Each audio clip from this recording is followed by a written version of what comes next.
Hello, I'm David Suzuki. It's been raining for quite a while, but what do you expect? This is a rainforest. You know, there's been a lot of interest in tropical rainforests in the Amazon, in Africa, in Southeast Asia. And that's understandable because so many kinds of plants and animals live there. But there's also an incredible rainforest in North America. It extends all the way from Northern California along the Pacific to Alaska. And this is where the big trees live. They're often called the whales of the forest. Some are over 1,000 years old, and they soar as high as skyscrapers. Most of us live in cities, so we've never really seen a wild forest.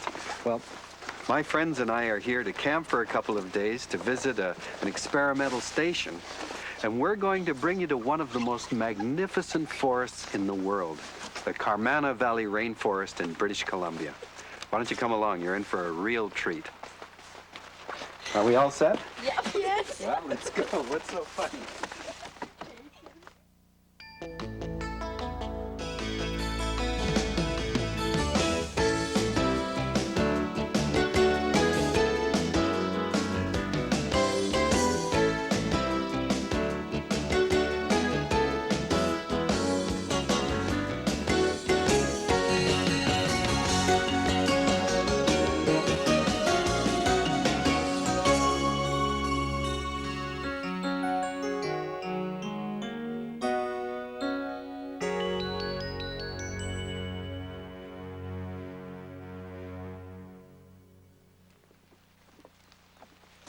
When we get to the research area, Joe Foy should be there with his daughter Jennifer.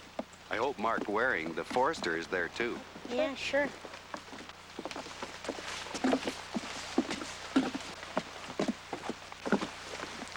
Hi, Mark. Hi, David. What do you think? Is it okay?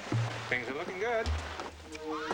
They should be ready for us now down at the research tree, so why don't we head down there and have a look? Why is there a research tree? Up until now, there's been very little work done on what happens high up in the branches of the old-growth forest. And these branches stretch from maybe 100 feet above the ground way up to 300 feet.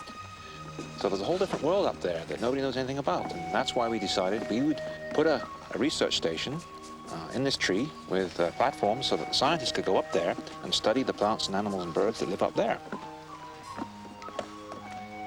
Oh, no. I wonder what I'm getting myself into.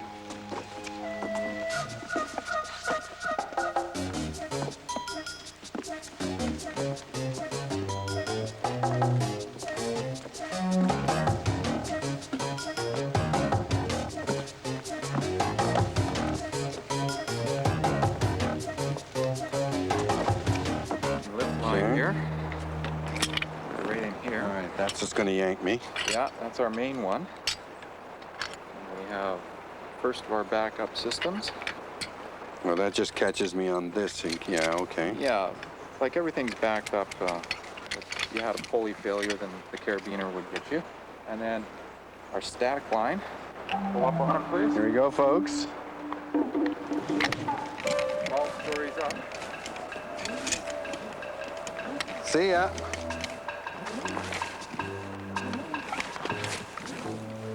Sorry I had a big breakfast down there.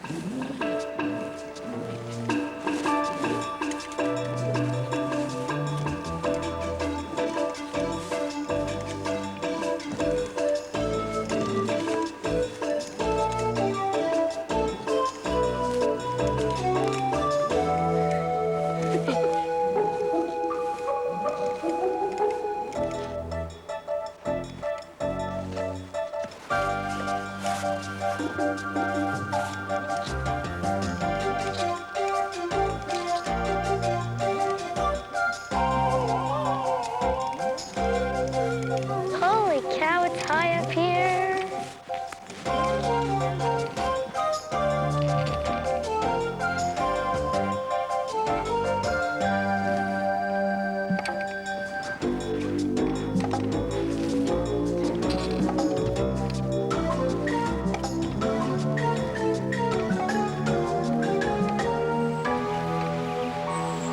What a great tree fort we've got here, eh? What do you think, Jenny?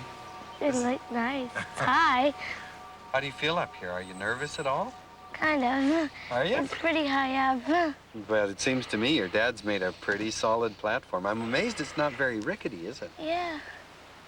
It doesn't move. No. It feels safer than it being wiggly or making any sounds. Yeah.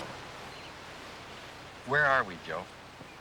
We are 120 feet up, a 245 Sitka spruce tree in the middle of an old-growth forest on the west coast of Vancouver Island.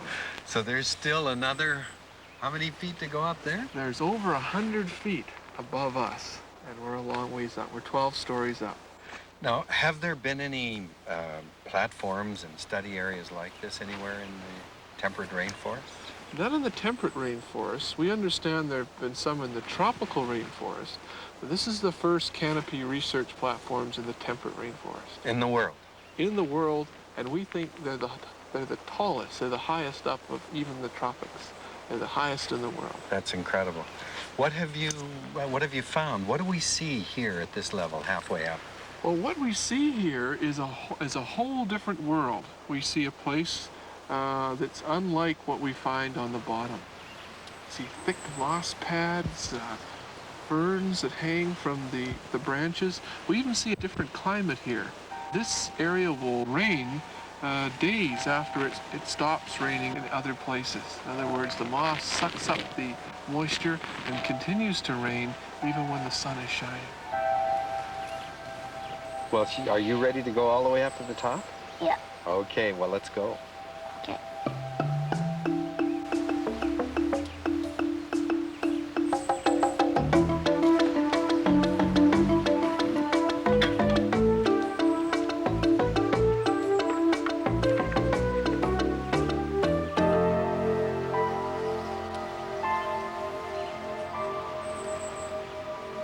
We are very high up here, Joe. What are we looking at now? Well, we are very high. We're 20 stories up in a Sitka spruce tree, and we're looking out over the canopy of the forest, over the tops of all the other trees. We're basically seeing what an eagle might see from an eagle's nest. And we can see here that the forest is made up of all different kinds of trees. The biggest and tallest ones are the Sitka spruce trees, like the trees we're in here. And they have the big moss pads that some of the birds like to nest in. Now, when we're this high up, can you see any difference in the organisms that live up here? Well, you can, and it's because it's different to live up here than it is a little bit lower on this tree. And one of the first things that I notice, there's less moss and much more silver exposed branches. I think it's because it's windier up here, the sun shines hotter up here. In other words, it's different. So they have very different kind of weather or climate up here compared to down further A below. single tree is like a little planet. Now, when we look at the tips here, what is the difference between the brown and those green cones there? You know, are the brown the male parts? I don't know. Oh, sorry about that. That's okay.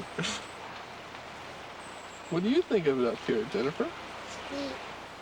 It sure is a thrill, isn't it? It's better than a roller coaster. Yeah. Don't you wish you could fly? Yeah. Don't get any ideas right now, please. You can't fly. Bye. Yeah, this is kind of like flying though, isn't it? You see? Only we're not moving. You know, we feel like we're in a different world up here, don't you think, Jennifer? It's so calm and quiet. Well, those guys are going to be up there for quite a long time, so why don't we go off and do some exploring by ourselves? Okay.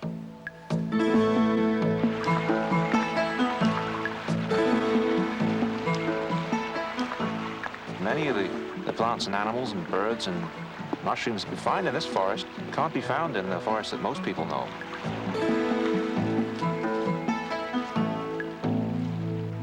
In the old-growth forest, the trees may be in 3 or 4 different species, and there'll be trees of all different ages and sizes, live trees and dead trees, young trees growing up, and a great variety of places for birds and animals and plants to live.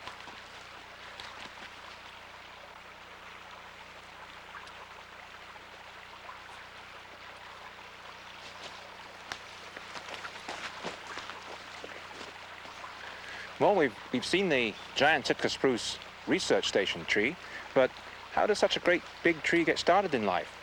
Well, a number of things have to happen. The first thing that has to happen is that the river has to form gravel bars. Does the spruce only grow on the gravel bars? That's correct. It doesn't grow on the sides of the valley or on the mountaintops. You only find it down by the river. So you have to have that first stage happening, the river forming the gravel bars, before the spruce can get started. The next thing that has to happen is that the alders come in. These trees here grow in on the gravel bars, and they shed their leaves and form the little soil. The spruce seed falls down between the alder, and the young trees start growing underneath the alder. Now, this is very important that it happens this way, because there's a particular beetle, actually it's a weevil, it's called the spruce leader weevil, that attacks the Sitka spruce, and the alders overhead protect it from this particular weevil. And if the alders weren't there, then all the spruce underneath would be eaten. As it is, only a very few get attacked. How do they know that it's a Sitka spruce they're eating? The way that the weevil finds the spruce is through smell, and in that way they zero in on them and not any other kind of tree. But if there are lots of alders there, what happens is the alder confuses it so that it has difficulty finding the little spruce trees. And in that way, lots of them escape and grow up to be big trees. And eventually they may become a giant like the Great Big Research Station tree.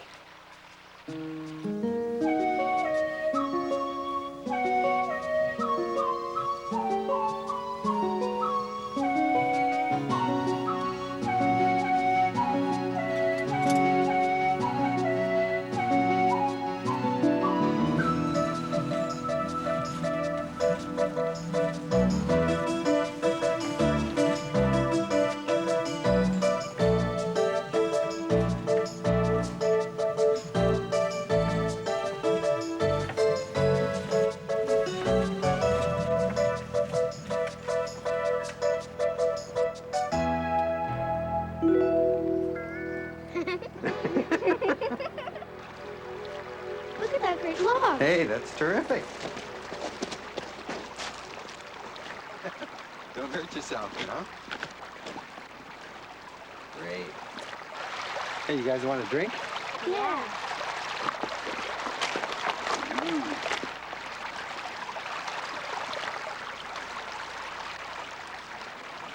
The water that falls in the forest is filtered through the soil and the plants here in the forest. So when it gets to the rivers and creeks, it's a lot cleaner than we get in the city. Great stuff. Isn't that water good? Yeah.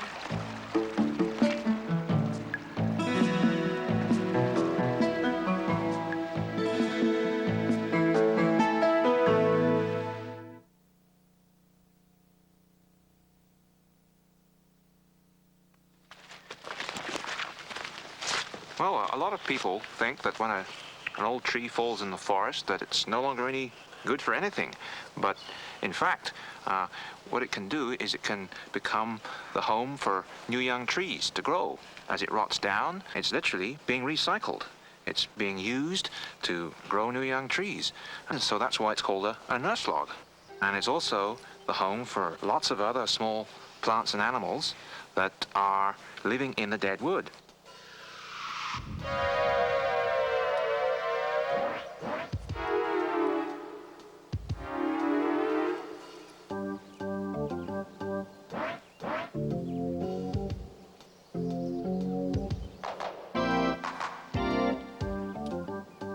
Faye, come here.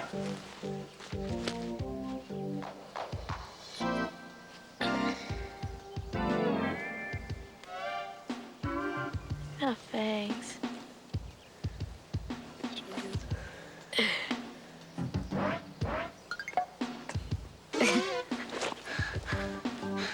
He's turning over. It's gross. I feel slimy.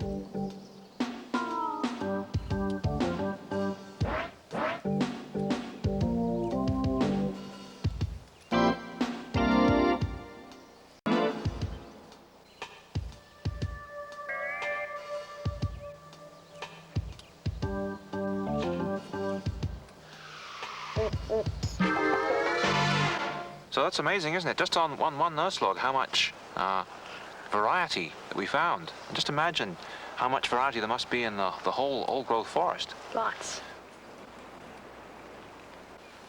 Should we go and find the others? Okay, let's go.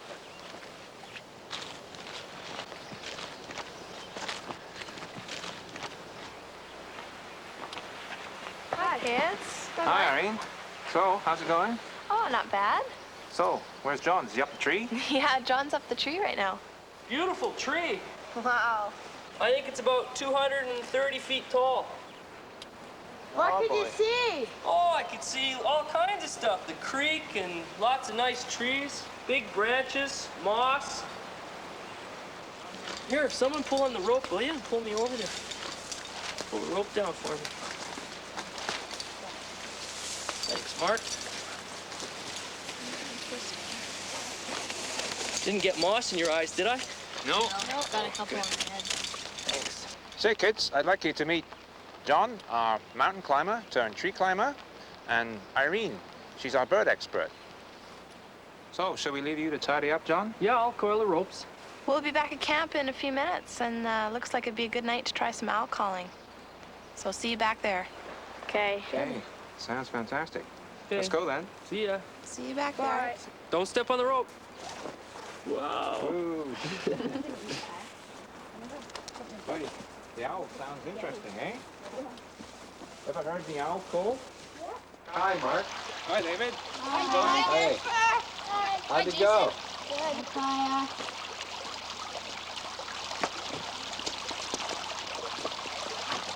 You guys finding out all kinds of things?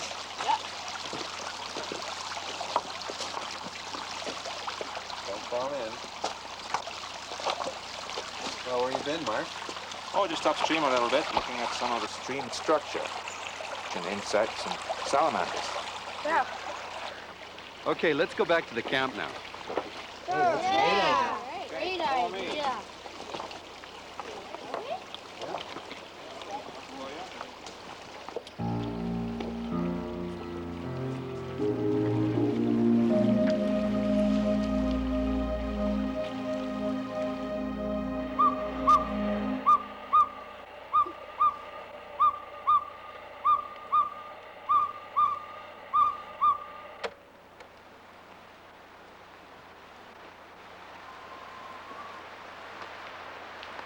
I hear one. Did you hear that? Yeah. What kind is it? It's a northern pygmy owl. They're the smallest kind of owl that we have here in Carmanah. They're really not much bigger than a little sparrow, this big.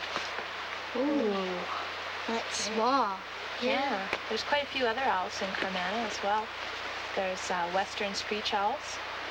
And they make a call, it sounds like a bouncing ball. And then there's barred owls, and they eat both western screech owls and pygmy owls. Why do they eat the other owls? That's Where part does of it their food.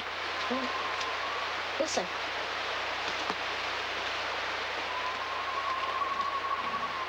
You hear it? I think it's just Yeah, up it's getting there. pretty close. It's It's coming in closer. What are you guys doing? Looking up in the sky. What do you see up there? owl. Owl. It's the owl. Really? Yeah. No kidding. What have you been doing? Playing it here and attracting them? Yeah. Gee, even though it's pitch dark, we don't have to see things. We can use our ears Okay. and hear things too.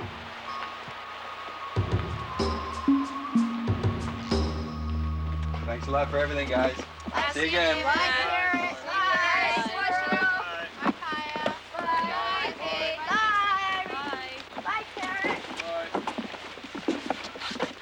guys.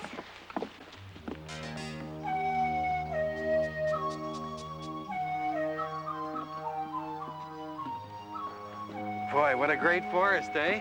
Wasn't that lovely? Yeah. You know, what's really hard to believe is that if you go to Europe, countries like Portugal and Spain and France, you don't see forests like this, and yet at one time they were heavily forested. Have you heard of the Sahara Desert? Yeah. That used to be forested just like this. Can you believe it? No. People cut them down. So you really have to take care of forests. You can't just kind of chop them down and expect them to sprout up again. What do you think? Think we might do that to our forests? No? I hope you're right. Let's go.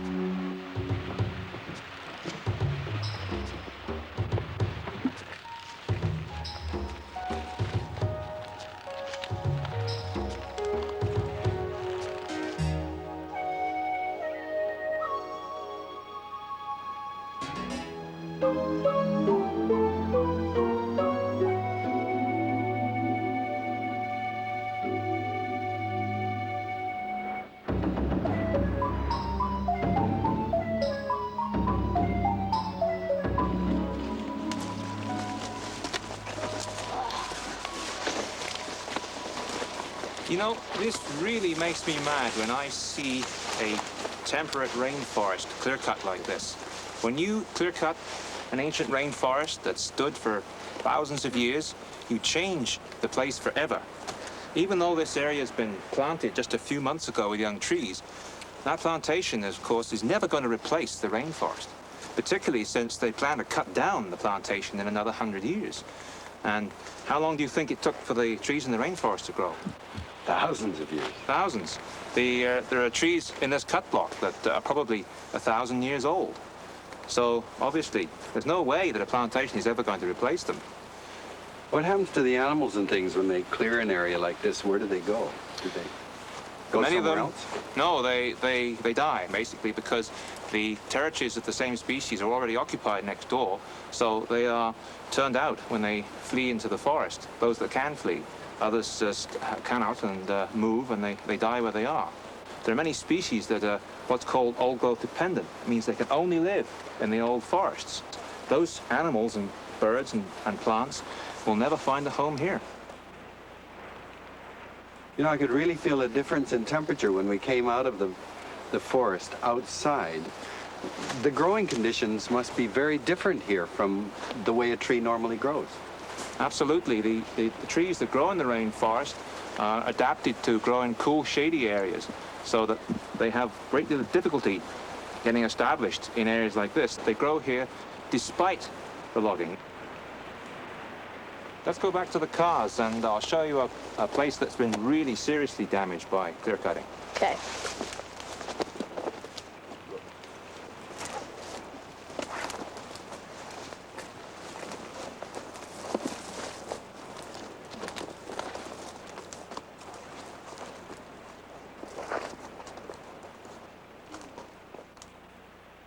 Can you see those bare patches on the side of the gully? Yeah. Yep.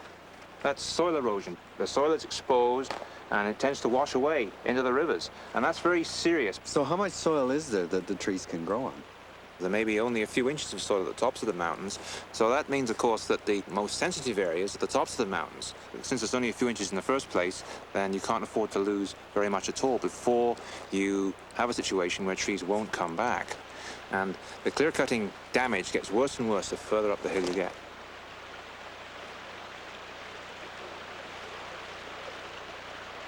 So what happened to that tree? These ones down in the gully? Yeah. Well, of course, they were originally at the top there, but after the logging road was built, there was no place left for the roots to hold, and it slumped down the bank. So this shows you that there's a lot of extra dirt coming down this bank, and it's actually bringing the trees with it. So we're actually losing some of the forest. So those trees are gonna die, right? And Yeah, they've had it. The soil is being washed away from around their roots, and pretty soon there'll be nothing left for them to grow in. See that big pile of broken logs in the creek down there? Mm-hmm. Yeah. Well, that's come from the logging. A lot of the trees break when the fall has dropped them, and so a lot of broken pieces end up sitting in the creek bed. And when you get a big flood coming after logging, because the floods are much higher, they come up much higher after logging, they wash all that logging debris, that slash it's called, down the creek, and it tends to clog up and form log jams, just like down there. And eventually a dam will form, and a lake will form behind it, and finally enough water will be in the lake to break the dam, and then you'll get a great whoosh of water running down the creek. Then of course that will start washing the banks away on either side. After logging, how come more water runs? Like, how come more water comes through? Well, the trees aren't there to catch the rain, and the roots aren't there to soak up the rain, and the rain just falls straight on the earth, right? Instead of falling on the trees and dripping down the trunks and off the branches. So that a lot more water arrives in the creek much sooner.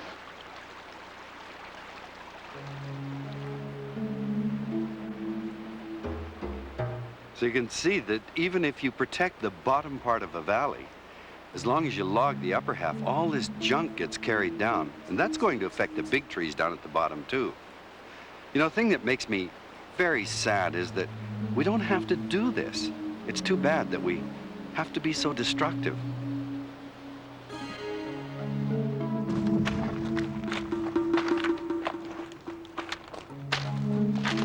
It just amazes me that we've turned that incredible forest into this.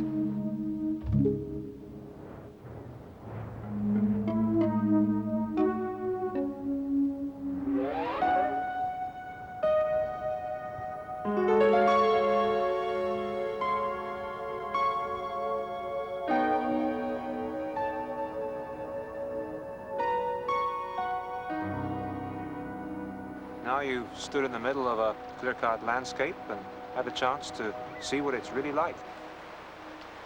Boy, it's hard to believe that this was just like the forest we've come out of. Thanks a lot, Mark. But you know, we still need wooden things. We need paper, we need lumber, we need things around the house. But in fact, there are ways to log that don't require that we destroy everything. You know, I have a friend down here on Vancouver Island. Let's go down and visit him, and we'll see something very, very different. Okay, okay.